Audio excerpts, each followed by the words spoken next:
יעקב ויאהב את הנערה וידבר אליו הנערה ואת חמור ואת שכם וכו' וכו'. Donc là, on nous ramène mamash un sipour dramatique, qui est le sipour de la fille de Yaakov, Dina.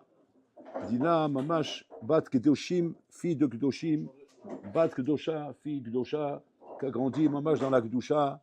Elle est la fille de Yaakov, elle est la petite fille de Yitzhak Avinu, l'arrière-petite fille d'Abraham Avinu. Mamash, c'est-à-dire une lignée, mamash, un Yechous qui ne laisse aucun doute, mamash, sur la Neshama Théora, qu'elle était cette fille.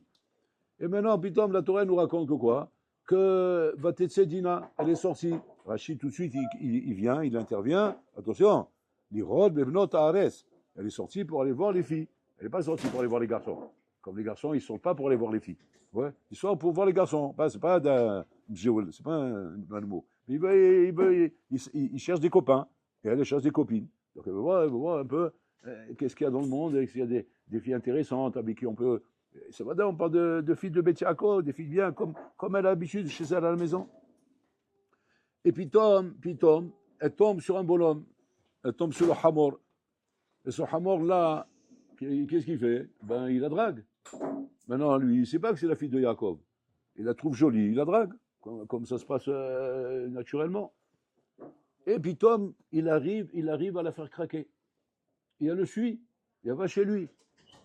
Et elle va chez lui, et c'est pas une petite histoire qui se passe entre eux. Il a des rapports sexuels avec elle, carrément, c'est la totale. C'est pas un néguia, un petit bisou. Attends, n'oubliez pas de qui on parle. La fille de Yaakov, Kodesh Kodashim, c'est l'armée du salut. C'est comment c'est genre un garçon il la touche, elle peut s'évanouir, elle peut tomber dans les pommes. C'est tellement que c'est extraterrestre pour elle qu'un garçon puisse la toucher. Elle sort d'une famille comme Yaakov, tu rigoles quoi. Et pas seulement qu'on l'a touchée, mais maintenant elle est partie au lit. C'est marqué là-bas, ce qui est marqué là-bas, des choses abominables. Alors maintenant, qu'est-ce que tu vas dire? Et ça, c'est ce qu'on va dire. On va dire quoi? Elle était violée. Il a pris de force, il a abusé d'elle.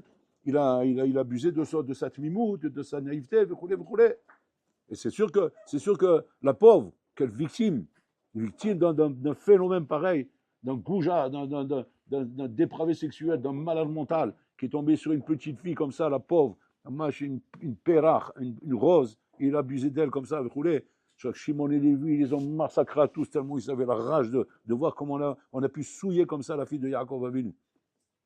Mais ce qui est pélé, c'est quoi?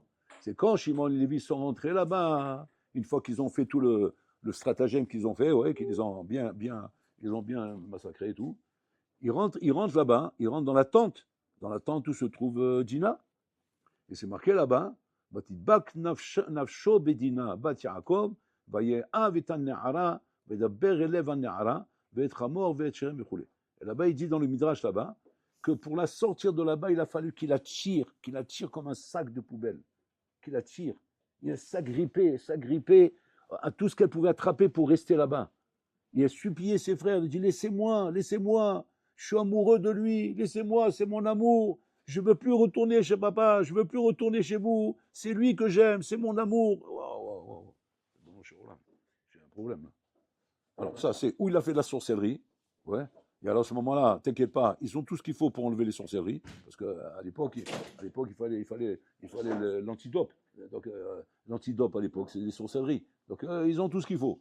Donc si sorcellerie, il n'y a pas de problème. On va mettre ce qu'il faut en place pour la nettoyer. Mais il n'y a rien qui marche. C'est pas de la sorcellerie. C'est tout simplement, elle est amoureuse de son hamor. Elle est amoureuse de lui, Raboutaï. Et donc elle ne veut pas le quitter.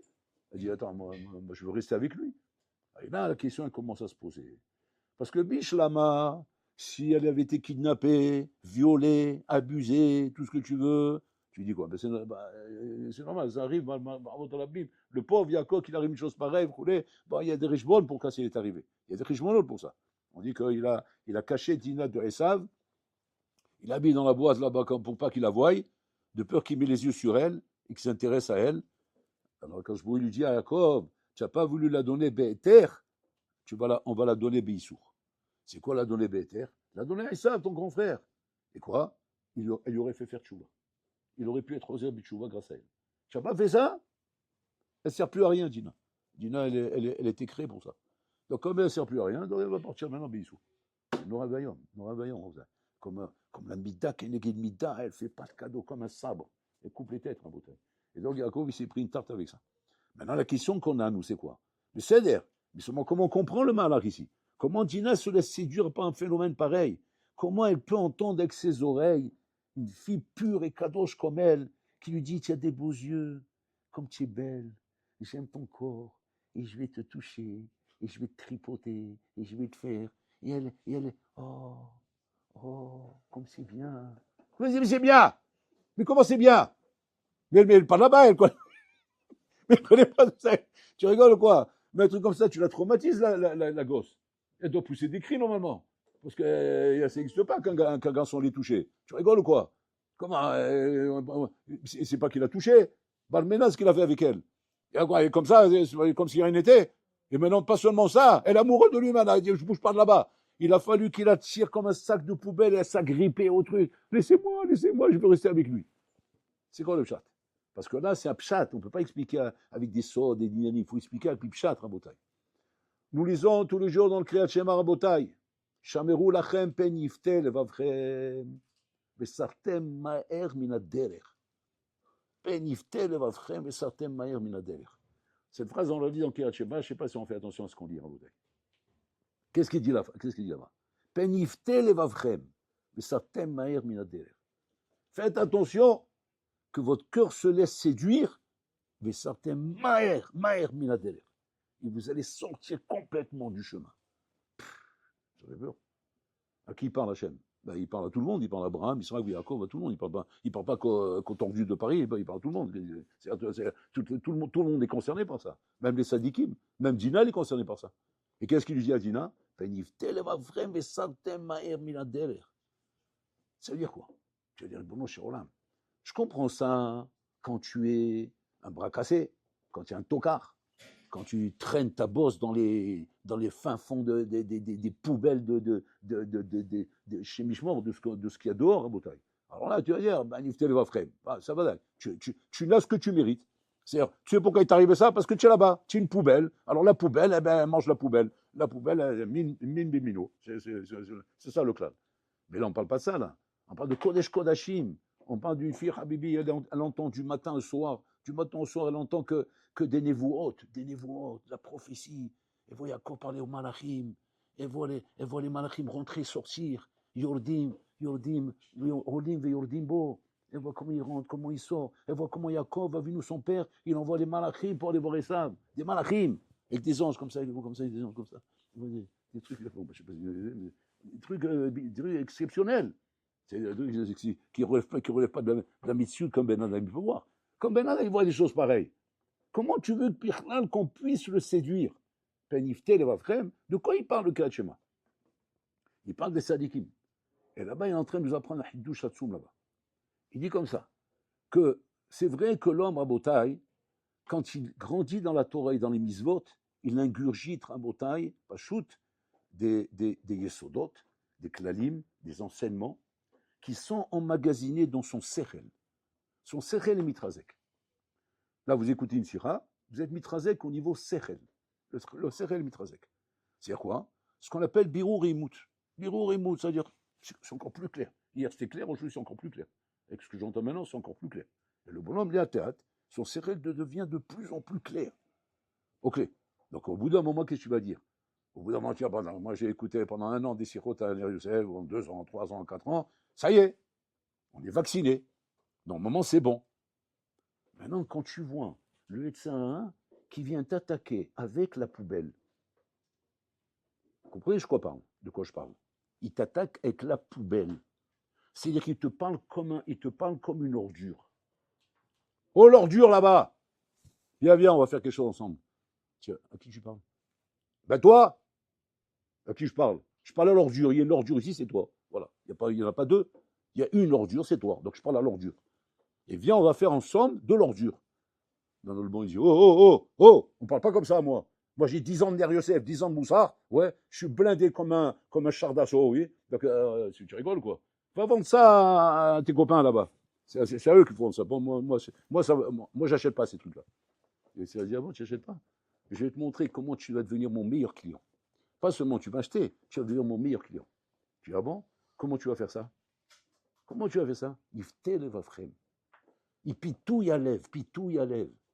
Je vais séduire ton cœur. Et là, on entend un cri de chassoum. Quoi? Ton sechel et ton lèvre, ce sont deux cochotes qui n'ont rien à voir l'un avec l'autre. Deux cochotes qui n'ont rien à voir avec l'autre. Comme, comment on appelle ça quand c'est deux personnalités? Hein? Bipolaire, ou je sais pas, il y a un autre nom encore. Schizophrène, ah ouais, schizophrène. Schizophrène, je ne sais pas ce que ça veut dire. Un schizophrène. C'est-à-dire qu'il a deux personnalités, le bonhomme. C'est-à-dire d'un côté, c'est un bonhomme d'une gentillesse, d'une douceur exceptionnelle, et à côté, c'est Dracula. Ouais. Il peut prendre une personne et le vider de son sang avec, comme ça, avec une paille.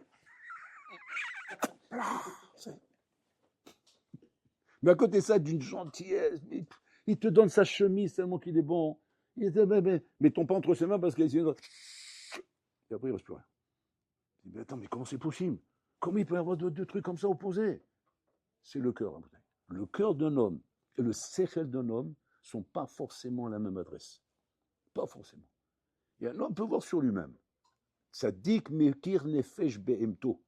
Un tzadik connaît la behema qui est en lui. Il connaît l'animal qu'il a en lui. L'animal qu'il a en lui, où lui-même se surprend à s'intéresser, à regarder, à voir et entendre des choses qui sont décalées par rapport à son sechel. Il dit, mais comment c'est possible? Comment c'est possible qu'avec tellement de connaissances, tellement de kélim que j'ai dans ma tête, mais comment je m'intéresse à des choses pareilles? Comment mon cœur y va là-bas? C'est ça, Rabotai. C'est ça le pacte qu'Hachem il a fait avec le Satan. Hachem il a dit au Satan comme ça, j'aurais donné la Torah avec Mechazek Otam au niveau sechel, mais le cœur il est entre tes mains. Maintenant à eux d'arriver, comme c'est marqué, Viadata et Hashem Elokecha, Vashivota Levavecha. Le travail qui consiste, Rabotai, à faire descendre notre sechel dans notre cœur, et arriver à renforcer notre cœur. Pour ça, la Torah te dit, mais attention, il n'y a qu'un truc qui pourrait te faire flanger, Penifte Levavchem. Wow. Alors, regardez la question qui se pose. La question elle est comme ça. Moi, je suis blindé en moussard, je suis blindé en hashkafot, je suis blindé en tout. J'ai quand même le risque du pitouille à lèvres.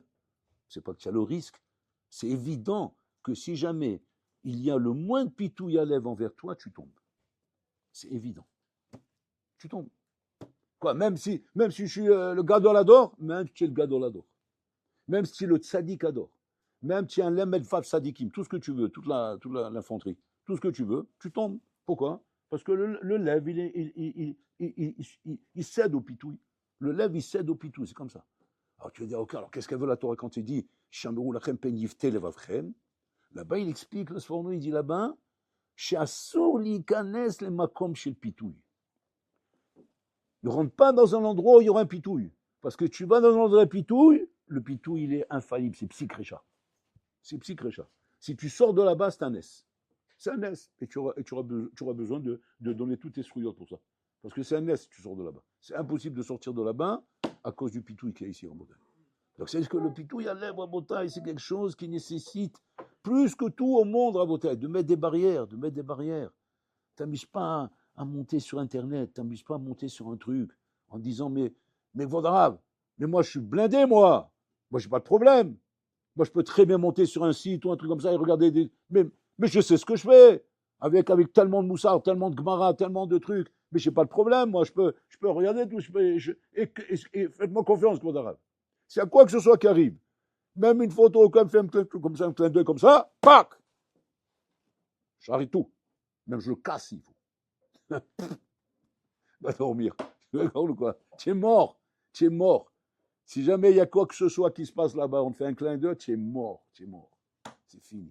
Tu es mort. Tu peux être dans l'avion, tu es assis à ta place, et tu as une marin dans les mains, en train d'étudier.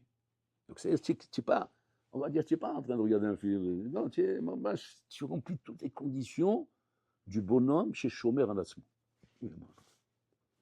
Et puis, Tom, comme ça, ouais, l'hôtesse, elle arrive.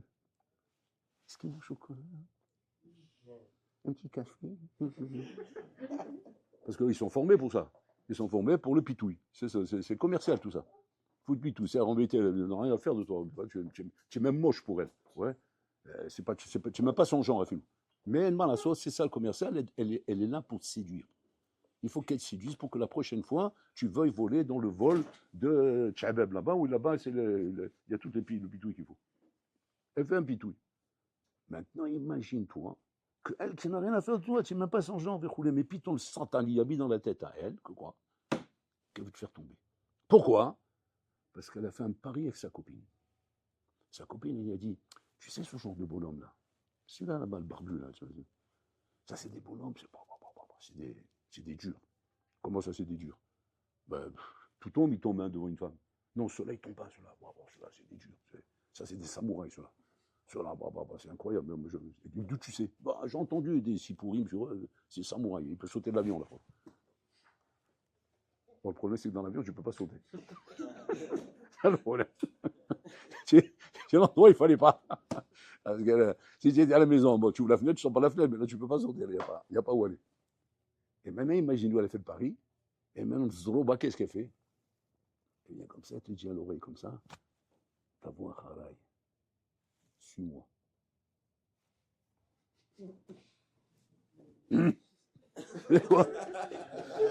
Tanora banane,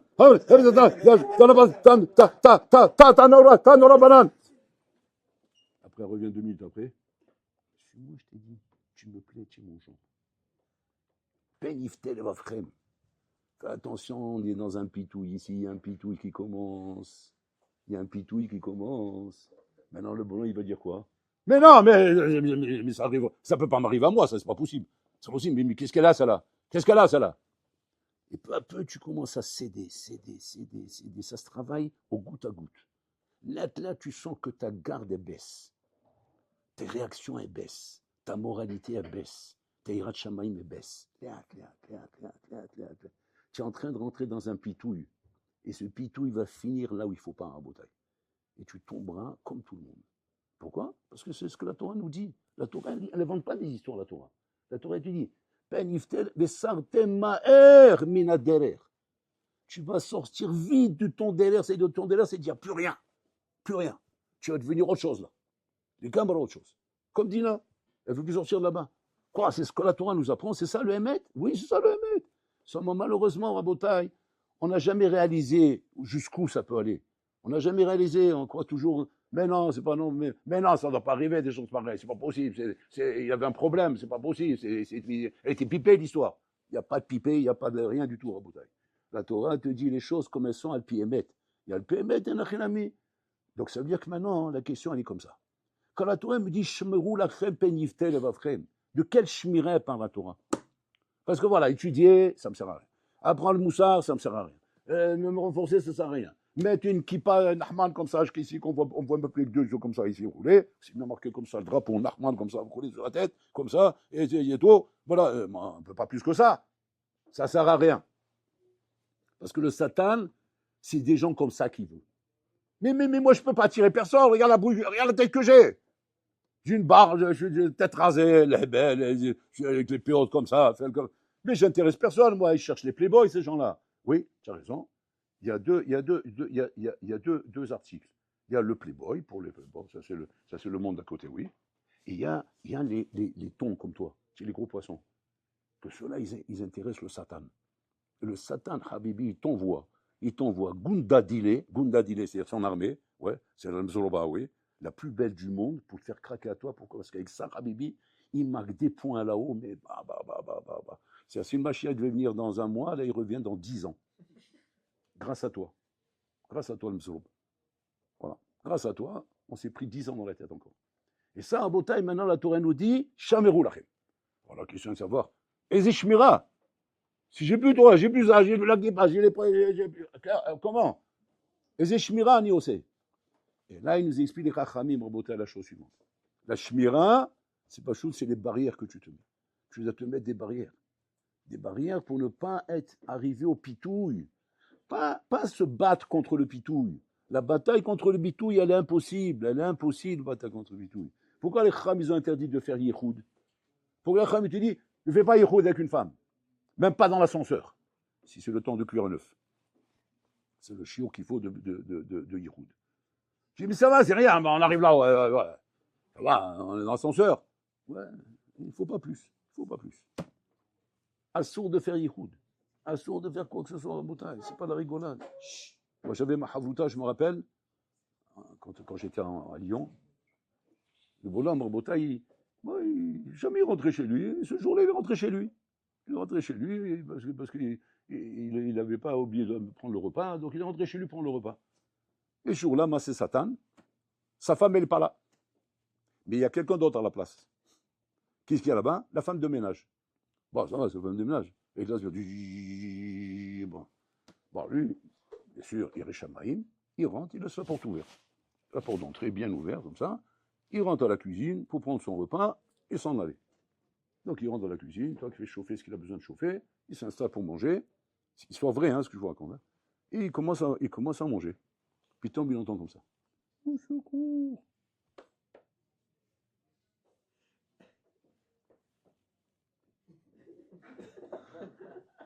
Au secours!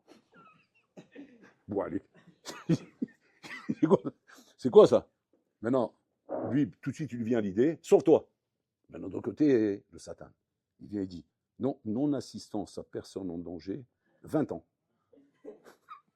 Il dit, bon, si un témoin, elle est en danger, et après, les témoins, ils vont dire que je me suis sauvé, alors qu'elle était en train... Après, ils sont même capables de dire, je l'ai assassinée. Faut savoir, peut-être elle est en train de mourir, mais ils vont me culpabiliser parce que les témoins qui m'ont vu monter, c'est le dimion. Il commence à 1000 à l'heure, le dimion. Et le boy devient fou, il dit, mais comment, mais je dois me sauver, mais je peux pas me sauver, je dois me sauver, mais je peux pas me sauver, je dois me sauver, je peux pas... Bon, il dit, bon, j'y vais. Il va, il rentre dans la chambre. Bon, il n'a pas vu jusqu'à maintenant, il n'a même pas vu, lui, il était dans la cuisine. Il rentre dans la chambre, le Soloba, il est en mini-jupe. Et c'est une belle femme. Elle est couchée par terre. Au secours. Et la jupe relevée, juste ce qu'il faut. Juste ce qu'il faut pour exciter le Mzolob. Il est en train de dire, bonjour. Qu'est-ce qu'il y a? Je me sens pas bien. Fais-moi me relever, fais-moi le mettre. Je dis, non, mais ça s'ouvre, moi je peux pas te prendre la main, moi j'ai rien d'avoir casé. Elle dit, mais je vais mourir. Calme-toi. Parce qu'il sait pas, il a la tête, maintenant elle est partagée entre la belle, là, il sait plus quoi faire. Bon, qu'est-ce qu'il fait? Il prend le balai. Il dit, bon, tiens le balai et je vais te tirer. C'est plus comment s'en sortir. Il attrape le balai, je vais tirer. Alors il prend le balai comme ça, il tire, et puis il tombe et le tire vers lui, vers elle. Il est comme ça. Kimat, il est tombé sur elle. Là, il tombe sur elle, c'est fini. Là. Même Yosef, il ne peut pas l'aider. Même Yosef qui s'est sauvé, parce qu'il s'est sauvé avant de tomber. Mais si jamais... Bon, il y a deux guerres saoutes là-bas. Il y a deux pchatim là-bas. Mais là, il ne peut pas se sauver. Mais il a réussi à se redresser. Et là, il est sorti en courant de la maison. Il m'a dit qu'il a couru, sans exagérer, 40 km. Moi, ce qu'il me dit, moi, je sais pas. Moi, je dis, non, arrête un peu, arrête ton mytho. 40 km, tu es fatigué ou quoi? C'est le marathon des Zoulous là-bas, des cannibales, dans la forêt, dans les forêts. Les Blacks là-bas, ils courent 40 km. Ils courent derrière les zèbres pour attraper les zèbres. C'est où tu me parles. Il dit, je vous dis, j'avais tellement la peur. J'ai l'impression que j'avais un léopard qui me court derrière.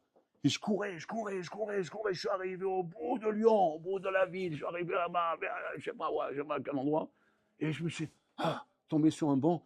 Et je me suis rendu compte que j'étais suffisamment loin. Regardez Rabota, il m'a zépitou, il lève. Comme un homme peut tomber chez Nain.